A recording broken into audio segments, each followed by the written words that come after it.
Mais ce que je constate, c'est que au Togo, nous n'arrivons pas à respecter le calendrier constitutionnel. C'est ce qui me désole un peu. On pouvait faire autrement pour pouvoir respecter la date butoir du 31 décembre afin que tout fonctionne normalement. Ouais. Alors, c'est ce que prévoit la Constitution, mais en même temps, un peu plus loin dans la Constitution, il est dit que les membres de l'Assemblée nationale et du Sénat sortants, par fin de mandat ou dissolution, restent en fonction jusqu'à la prise de fonction effective de leurs successeurs. Voilà ce que stipule également la Constitution. C'est-à-dire que, finalement, le gouvernement s'appuie sur la loi fondamentale pour reporter les législatives. Oui, mais il y a toujours un mais, quoi. Ce n'est pas satisfait. Mais tout compte fait, si ce report peut permettre à corriger les petites failles qu'il insiste dans le chronogramme électoral, pourquoi pas? Je fais mention du recensement électoral dans la commune de Lomé. Bon, qui n'a pas été suffisamment correct. Parce que bon nombre de citoyens togolais n'ont pas pu avoir accès au cadre pour pouvoir se faire recenser. Mais vous-même, vous avez pu vous enrôler sur les listes électorales, Pascal? J'ai eu cette chance-là. Vous parlez de chance, ça veut dire que dans votre entourage, vous connaissez des personnes qui n'ont pas pu? Non, parce que pour pouvoir se faire inscrire sur une liste électorale, il faut se lever très tôt. Et faire une très longue liste d'attente. Ouais. Il fallait se lever tôt, mais pourquoi fallait-il se lever tôt? Parce qu'il y avait beaucoup de monde. Oui, beaucoup de monde. Ouais.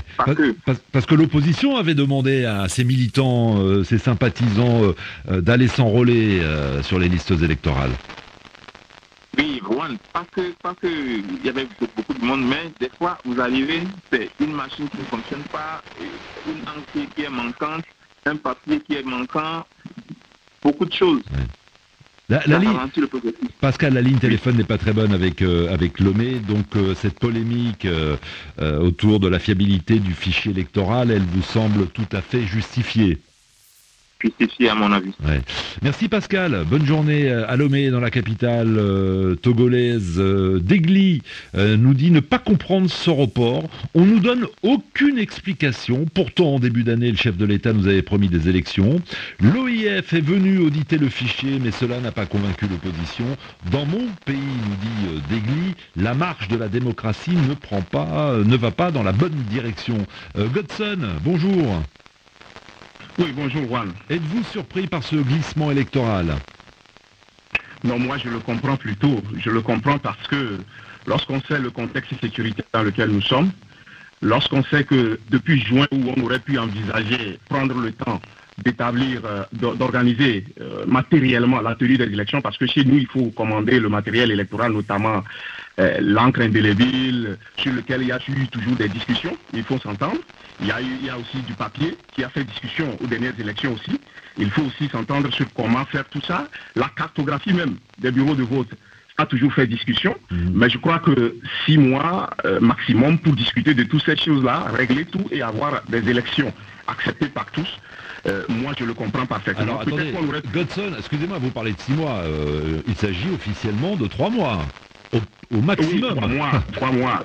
Oui, 3 mois, moi, j'ai anticipé un peu. Oui, donc vous êtes en train de dire, vous dites comme certains membres de l'opposition, 3 mois, ce sera insuffisant pour régler tous ces problèmes. Non, 3 mois pour moi, c'est raisonnable, mais en tout cas, on le verra en allant. Ce qui est sûr, le plus important, c'est qu'on arrive à une élection sur laquelle chaque élément est accepté, parce que l'une des caractéristiques aussi de nos élections, c'est que parfois les résultats ne sont pas acceptés par les perdants. Donc il faut qu'on arrive vraiment à ce consensus-là, et c'est pourquoi moi je pense qu'il ne faut rien presser. C'est vrai qu'on aurait pu, à partir de juin, sur les 6 mois dont tu parlais, on aurait pu penser, organiser tout ça et tenir en décembre. Mais on connaît tous la difficulté qu'on a eu, tout ce débat autour du fichier. Aujourd'hui qu'on a un avis d'expert qui tranche, maintenant on peut y aller et on peut prendre le temps matériel quitte à le réduire.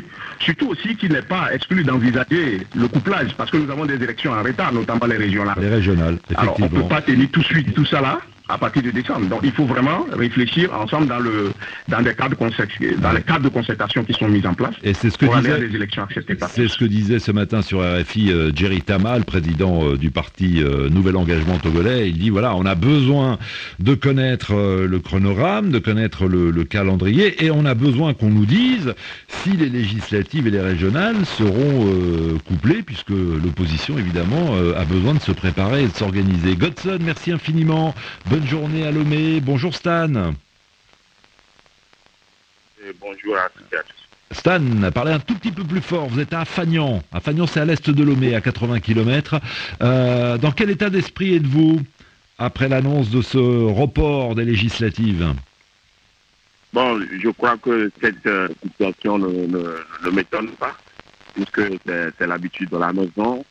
La gouvernance est toujours faite de façon unilatérale. On n'informe pas suffisamment le peuple et les acteurs politiques. Donc je crois que ce report, ça ne m'étonne pas et c'est toujours comme ça. C'est cette manière que le régime le fait toujours, le président de la République et son gouvernement. Et il n'informe pas suffisamment le peuple sur tout ce qui se passe. Donc ça ne me surprend pas. Quand vous dites on ne nous informe pas, il y a donc un déficit de communication, à tort ou à raison, on ne sait pas Stan, mais vous disiez au Standard, on n'a aucune information précise sur les raisons qui motivent ce report. Est-ce que vous avez l'impression effectivement qu'il y a un flou sur les raisons invoquées? Oui, le flou, le régime a appliqué toujours le flou, parce que normalement, on a organisé l'enrôlement des électeurs depuis, et on sait que le mandat des députés prend fin en décembre, c'est-à-dire à fin du mois de décembre prochain, et on doit suffisamment se préparer pour organiser les élections. Donc quand on se lève et on dit que les élections sont reportées, selon moi, c'est toujours le flou qui s'entretient, et cette manière de pouvoir diriger le pays ne tient pas. Il faut informer suffisamment. Et le déficit de communication, ça engendre beaucoup de choses, et ça fait que chacun interprète d'une manière ou d'une autre. Je vous interromps, puisque plus vous parlez et plus le réseau se dégrade. Décidément, on n'a pas de chance ce matin. Merci en tout cas d'écouter RFI à Afagnan, où il est 8h et bientôt 50 minutes. Élie, bonjour, vous êtes dans la capitale à Lomé? Allô? Allô Élie, comment allez-vous? Oui, je ne suis pas dans la capitale de Lomé. Ah, vous êtes où? J'ai Lomé sur ma petite fiche, mais où êtes-vous? Non, je suis à Kara. À Kara, très bien, Kara. Alors vous dites que le report c'est une bonne chose? En réalité, c'est une bonne chose, puisque on ne peut pas se précipiter pour avoir de mauvais résultats à la fin des élections. Et si le gouvernement décide de reporter ces élections, c'est pour la bonne cause de la population. C'est pour la bonne cause. Vous n'avez pas été confronté à des problèmes d'enrôlement, par exemple? Je vous pose la question, puisqu'en début d'émission, Pascal disait, dans mon entourage, il y a quand même un certain nombre de personnes qui n'ont pas pu s'enrôler, qui n'a pas pu s'enregistrer sur les listes électorales. À votre niveau, tout s'est bien passé, Elie? En réalité, il y a eu un petit souci. Et il y a eu aussi quelques jours qu'on a augmenté pour pouvoir permettre à ceux qui ne sont pas enrôlés pour qu'ils puissent le faire. Et je pense que par rapport à la stabilité du fichier électoral dans le nord du pays, le souci ne se pose pas.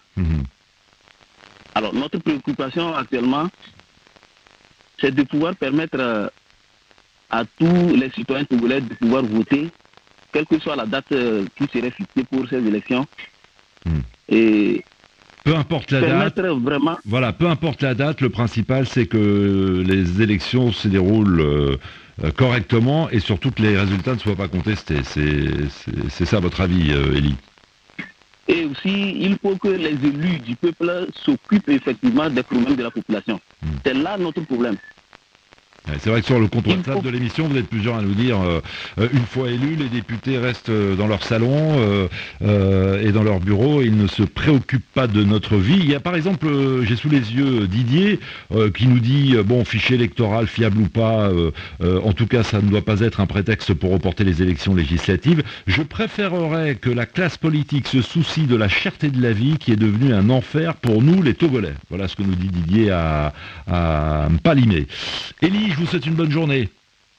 Merci beaucoup pour l'occasion que vous m'avez permis de pouvoir parler. Ben c'est normal, on est là pour ça, on donne la parole tous les matins à nos auditeurs de RFI et c'est vrai que ça faisait très longtemps qu'on ne parlait pas du Togo et on a profité donc de cette actualité pour vous donner la parole. Jean-Pierre nous dit ce report était prévisible vu le déroulement des préparatifs, notamment l'enrôlement des électeurs, la vérification du fichier électoral et la situation sécuritaire volatile au nord du pays.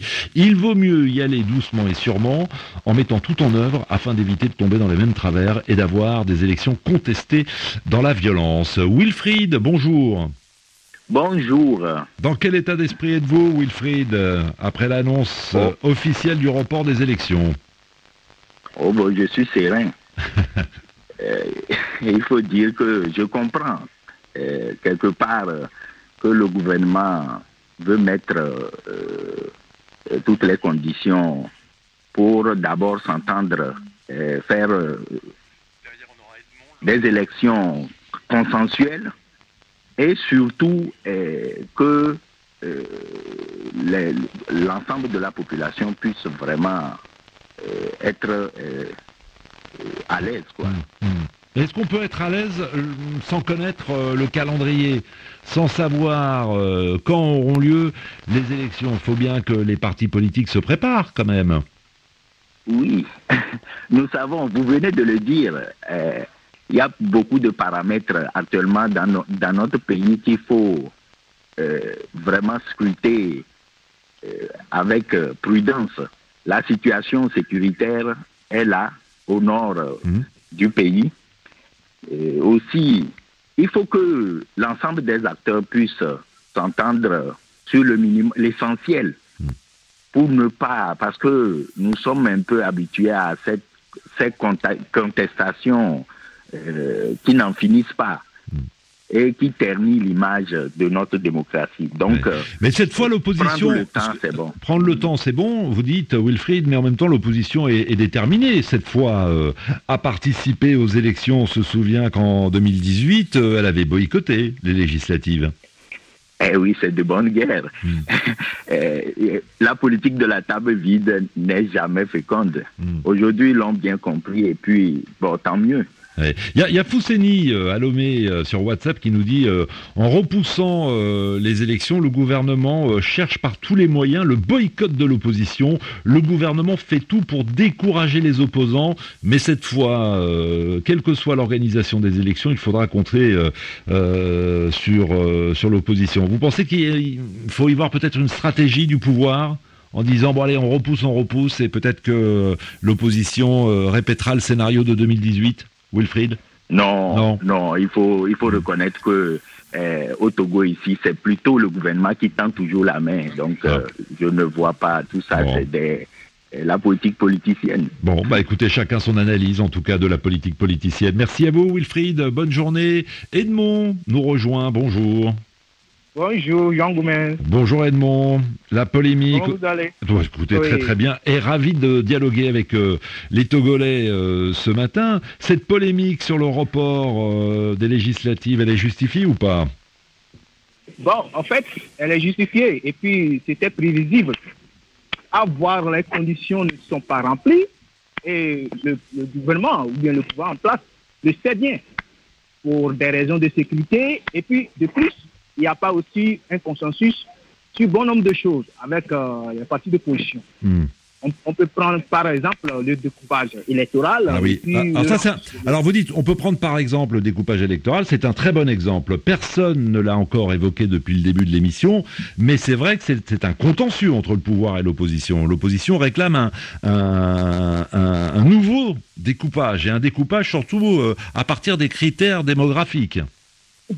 Bien sûr, parce que vous ne pouvez pas imaginer qu'un député qui soit élu avec 11 000 voix, par exemple dans Bengale, comme ça, et à Lomé à côté, un autre député qui a été élu sur peut-être 158 000 voix. Vous pensez que eux deux, ils ont la même représentativité? Je ne pense pas. Oui. Vous voyez? Oui. Or, nous savons aussi qu'il y a beaucoup de Togolais de l'intérieur, c'est-à-dire des autres préfectures ou autres, qui convergent vers le sud, c'est-à-dire Lomé, surtout Lomé. Vous voyez? Donc, je pense qu'ils doivent avoir une meilleure représentativité des populations togolaises. Ouais, le sud du pays, Lomé et sa périphérie, compte autant de députés que des circonscriptions où il y a beaucoup moins d'habitants. Alors effectivement,